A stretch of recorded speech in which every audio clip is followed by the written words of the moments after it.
Welcome back to the channel.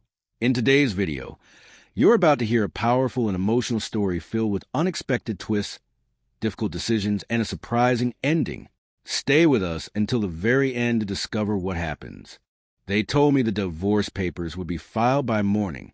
Nathan just laughed in my face. He had no idea that I had already read every message on his laptop. He did not know I had already packed the truck, the one he would never even think to check. My name is Emily Carter. I am 36 years old. For 10 long years, I made myself feel small so my husband, Nathan, could feel big. We started our life together with nothing. We lived in a tiny, crowded apartment and drew our big dreams on paper napkins. Then the money started to come in, but it only seemed to belong to him. We moved into a glass home high above the city, and slowly, I became like a piece of furniture. I was just something pretty he showed off at parties. He decided everything for us, from where we went on vacation to what color we painted our walls. I felt like a guest in my own life.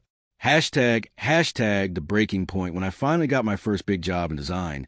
He stopped me before I could even finish speaking. He called my career a hobby. On my birthday, he threw a big party for 50 of his work friends and left me all alone to cut my own cake in the kitchen. I kept telling myself it was just a hard time, but it was like a slow washing away of who I was year after year until there was nothing left of me. Then came the Sunday morning that changed everything. Nathan left his laptop open while he was in the shower. A message lit up the screen that was meant for someone else. The person who sent it was Brooke, his 24-year-old helper. I looked through 6 months of their messages. He called me boring. He called me deadweight. He told her he planned to leave me once he made sure his money was safe. I did not scream. Instead, something cold and very clear settled into my chest.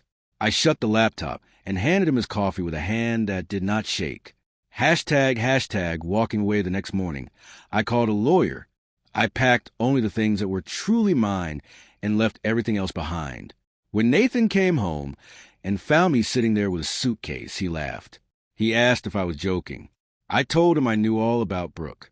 His laughter stopped instantly. He shouted that I had nothing without him and that I would come crawling back. I told him to watch me, and then I walked out without crying a single tear. 2 weeks later, I drove to a little old cottage on the coast of Oregon. It was left to me by my grandmother. It was the same place Nathan once called a worthless dump. I scrubbed the floors and let the fresh ocean air back into my life. I blocked his phone number completely. I finally felt free to breathe. Hashtag a soul reborn.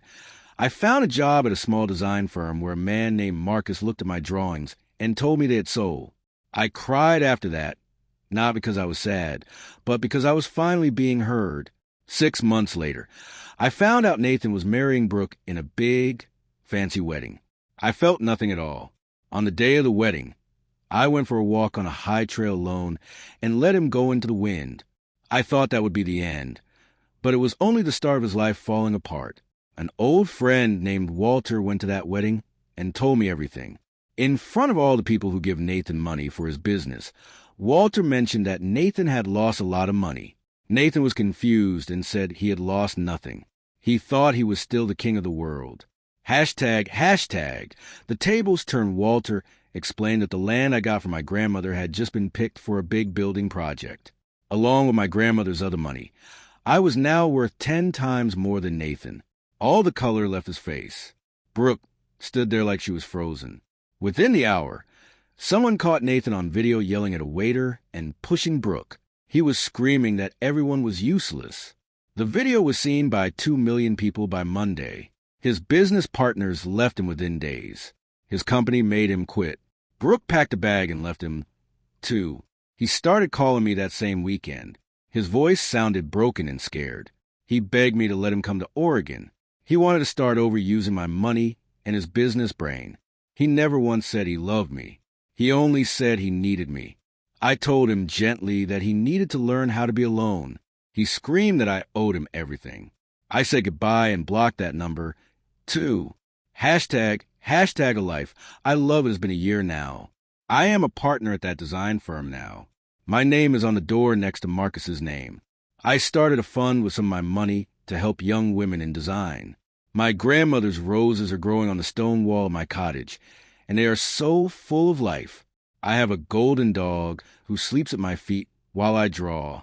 Nathan sold his big home and moved to a smaller city. He works a job that is much smaller than what he used to have. Honestly, I rarely think of him at all. I did not break his life. I just stopped being the glue that held his pride together. When I let go, he just fell apart. Real revenge was never about hurting someone. It was about waking up without a heavy heart, drinking my coffee, and finally liking the person I see in the mirror.